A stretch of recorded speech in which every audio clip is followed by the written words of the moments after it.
공직선거법 위반을 강행하며 QR코드를 사용한 불법 선거였고 약 500만 명의 성명과 주민등록번호, 개인정보를 입력해 사용한 의혹도 제기되고 있습니다. 대검찰청에 고발하기로 했습니다. 네, 기존에 나온 음모론에 더해서 QR코드가 불법 선거의 핵심이라는 주장이 나왔습니다. 팩트체크 결과 역시 별 근거는 없었습니다. 이가혁 기자 나왔습니다. 시작할까요? 네, 사전투표지 하단에요. 이렇게 QR코드가 있습니다. 네. 공직선거법에 따라서 부여된 바코드 형태의 투표지 일련 번호입니다. 이 일련 번호 외에 선거명, 선거구 및 관할 선관위원회 명 정보를 담을 수가 있고요. 또 개인정보는 원천적으로 들어갈 수 없습니다. 이에 대해서 민경욱 의원은 국민 500만 명의 개인정보가 QR코드 만드는 시스템에 들어있다는 구체적인 근거가 나왔고 그래서 이번 총선이 불법 선거였다 이런 취지로 주장하고 있습니다.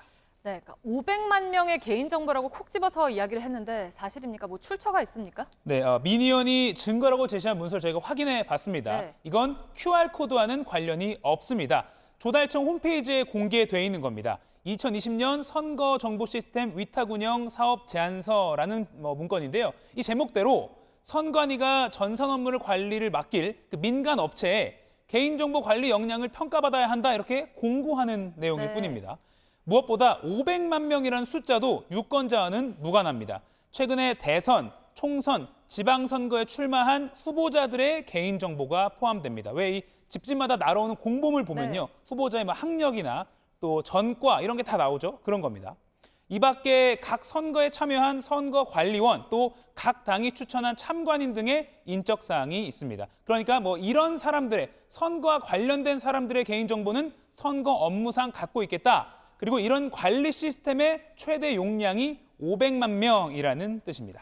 네, 근데 사실 QR코드에 유권자 개인정보가 다 담겨서 누구를 찍었는지 네. 그래서 다 알 수가 있다 이런 식의 괴담은 사실은 좀 꽤 친근하잖아요. 네, 많이 나왔습니다. 2014년 QR코드 도입 이후에 꾸준히 나왔습니다.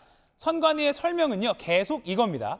이번 총선 사전투표지에 있는 QR코드에는 총 31개 숫자가 들어있는데 법에 나온 대로 이런 최소한의 익명 정보들로만 구성돼 있다는 겁니다.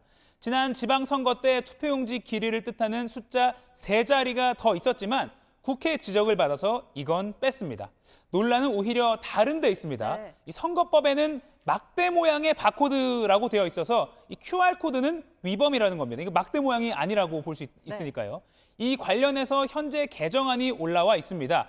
QR코드 사용 자체는 큰 문제가 없으니까 기존 법상 표현을 바꾸자 이런 내용입니다.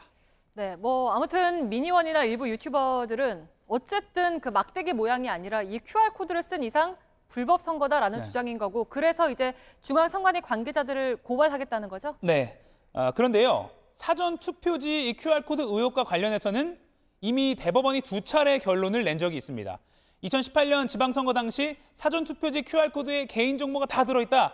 사전투표하지 말자 이런 내용이 담긴 웹툰이 문제가 됐습니다. 당시 대법원은 QR코드에는 개인을 알아볼 수 있는 정보가 포함되어 있다고 할 수 없다고 판단했습니다.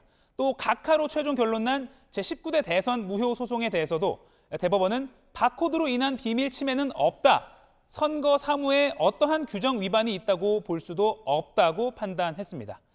현재 QR코드 사용이 불법이고 위헌적이라서 선거 자체가 무효다. 또 이런 새로운 증거가 나왔다. 이런 주장 모두 사실이라고 볼 근거가 전혀 없습니다. 네, 잘 들었습니다. 팩트체크 이가혁 기자였습니다.